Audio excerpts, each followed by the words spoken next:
Having taken the tank off because it was leaking, I've now repaired it. I give it a good rubbing down, put some filler on it where it was just a few scratches, then put another undercoat on. But doing it on a workbench is really hard, so I had some wood laying around, so I made the frame up.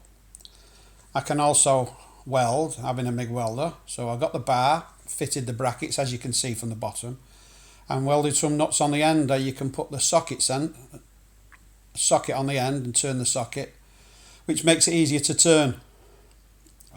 But it's also, you can carry it outside when you want to rub it down as well, so you're not getting too much dust in your workshop.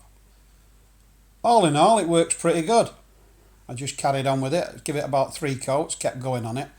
I didn't get rid of all the little dinks and bumps in it. I don't want a prestige looking petrol tank.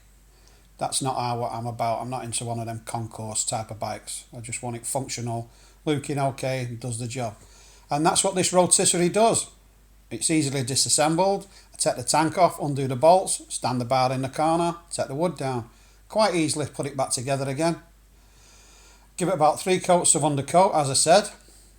And then I give it 3 coats of gloss, which you're going to see now in this next section. All came up pretty good. It's easy when it's got a rotisserie. You're not going to bang it, you're not going to touch it. Plus you can do the lid, and it's just easier. I use this paint that I used was military graphite grey gloss. No, it's like a satin gloss, but it still looks like a glossy colour. Looks pretty good. I'm quite well pleased with it anyway. Petrol resistant, so you can pour whatever you want on it. Nothing happens to it. I'm quite pleased with it. You just got to keep working at it. There's a couple of photos coming up now where it's on the bike, but the rubber pads that go on the side of the tank, you have to soak them in water because there's a metal fitting that screws onto those 2 holes that are on either side. You soak the rubber mats and then you can price there. There's the 2 holes there. You put a metal plate on and the rubber pads, you squeeze them over because you've got to get them nice and supple before you can do them. But it's easy enough to do. Looks pretty good. I'm well pleased with it.